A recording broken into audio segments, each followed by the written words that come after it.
Let's add an important weapon to our arsenal here and add Dalton's law of partial pressure to our gas law toolbox. Let's consider what the kinetic molecular theory of gases is telling us. The kinetic molecular theory of gases is saying that gases have no volume and no force of attraction for each other. Therefore, in theory, a mixture of two gases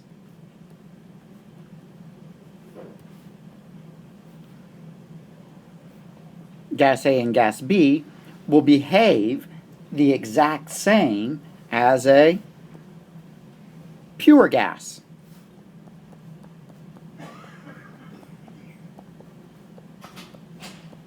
Okay, so if a mixture of gases will behave the same as a pure gas, what does that mean for us mathematically? What additional tools can we pull out from this knowledge? Well, according to Dalton, what that means is if we have a mixture of gases, the total pressure exerted by that mixture will be equal to the pressure exerted by the individual gases. But wait, there's more. We know, according to the ideal gas law, that there is a direct relationship between pressure of a gas and the number of moles of a gas. So what Dalton says is, using that knowledge, is that the number of moles of gas B divided by the total number of moles of gas is equal to the pressure of gas B divided by the total pressure. He then has some even more fun with it and rearranges that expression mathematically. And he says that the total pressure times the moles of B times the total number of moles is equal to the pressure of gas B. Right? Just mathematical rearrangement of that ratio that we all agreed on and knew from the ideal gas law. See, I told you, gas laws are easy. These people became famous for rewriting each other's stuff that they already said. I'm telling you, I was born too late here. My friends say that about my music taste. But at any rate, I digress. To make it look a little bit more fancy,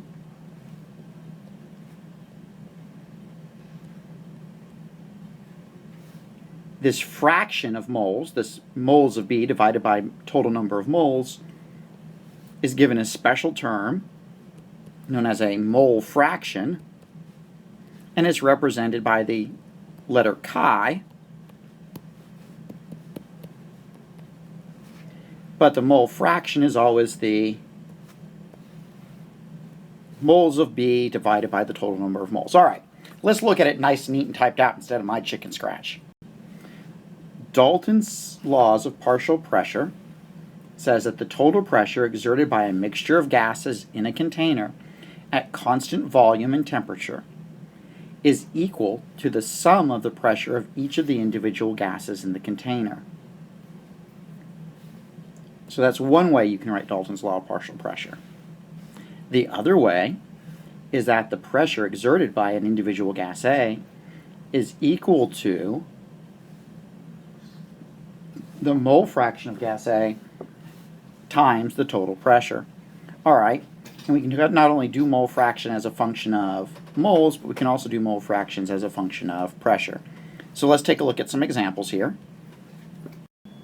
All right, at an underwater depth of 250 feet, the pressure is 8.38 atm. What should the mole percent of oxygen in the diving gas be for the partial pressure of oxygen in the gas to be 0.12 atm? The same as in air at 1 atm. All right, so first of all, it doesn't matter what the depth is, right? That's just color. We're told that the pressure is 8.38 atm. And they want to know, they want the partial pressure of the oxygen in this gas to be 0.21 atm. They want to know the mole percent. Now that's a term we've never heard before, and you'll probably never hear again in your life. But what do you think mole percent is? Just off the top of your head, right? Percent's always part over whole. So your mole percent would be your moles of oxygen divided by your moles total times 100. In other words, it's our mole fraction of oxygen times 100. We established earlier that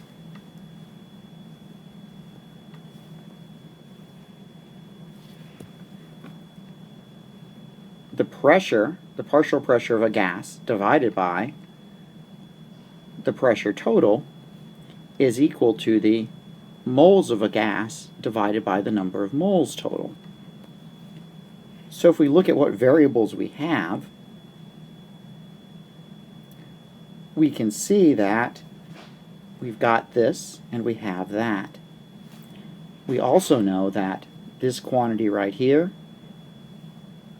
is equal to the exact fraction we're looking for, or the exact ratio we're looking for over here. So it quickly becomes a matter of plug and chug.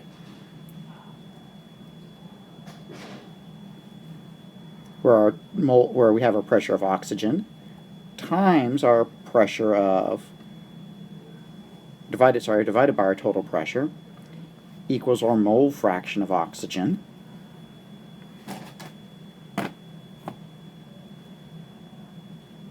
and that gives us 0.21 divided by 8.38 equals 0.025,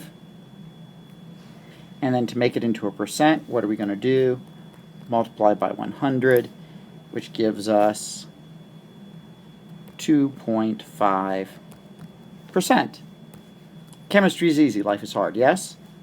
I don't really like that previous example. I don't think it's representative of what you'd be doing with it most of the time. So let's take a look at another one. A gas mixture for use in some lasers contains 5% by weight hydrochloric acid, 1% hydrogen, and 94% neon. The mixture is sold in cylinders that have a volume of 29 liters, a pressure of 13,800 kilopascals at 21 degrees Celsius. What is the partial pressure in kilopascals of hydrochloric acid? All right. Let's see. There's a couple ways we could go about this. What I am going to do is I'm going to use Dalton's law in this fashion.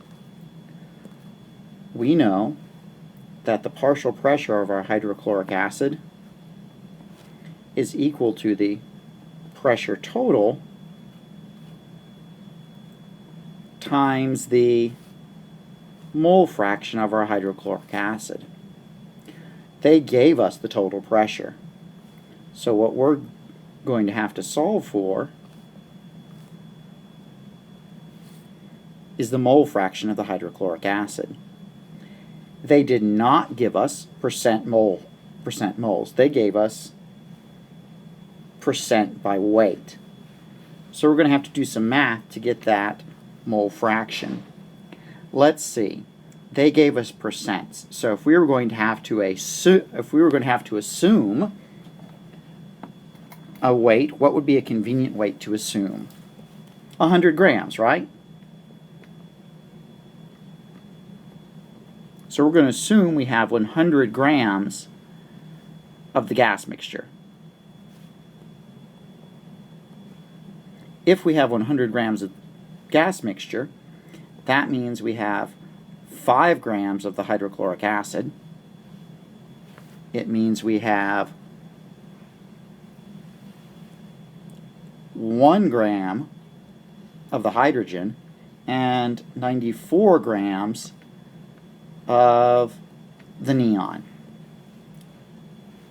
So to convert it into a mole fraction, we just need to calculate the moles of each. According to my periodic table, 1 mole of hydrochloric acid has a mass of 36.45 grams. 1 mole of hydrogen. And here's where things get tricky. It's H2, right?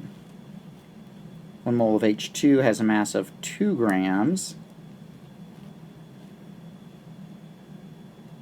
And yes, that's an H. For some reason, this stylus changes into a slash line.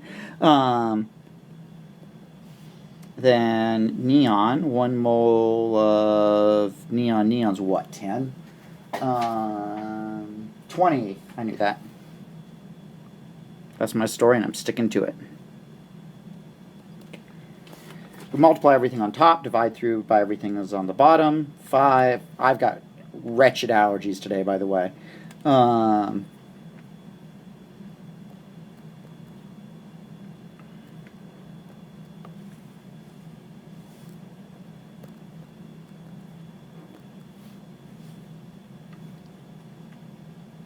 still here.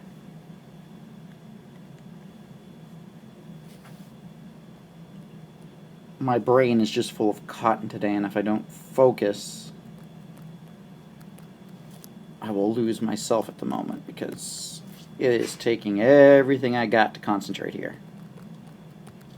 Alright, so those are our number of moles of each.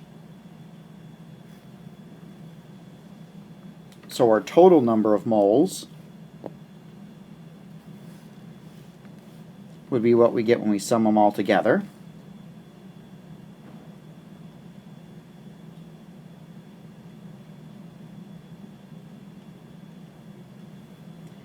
And that gives us a total number of moles of 5.29 total moles.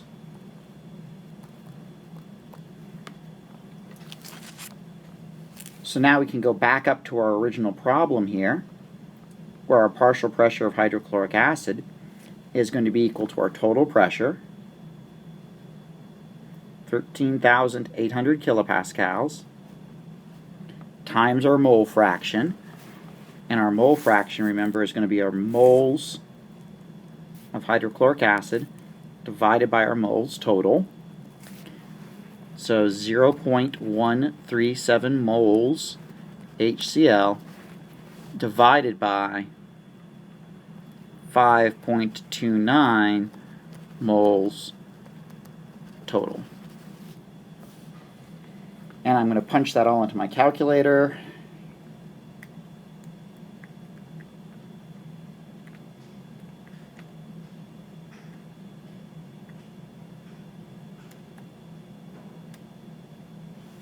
And that gives me a partial pressure of hydrochloric acid of 357 kilopascals. Chemistry's easy, life is hard, yes? It also occurred to me that I have not had you write down anything all lecture. Why don't you write down Dalek? D-A-L-E-K. Dalek. D-A-L-E-K.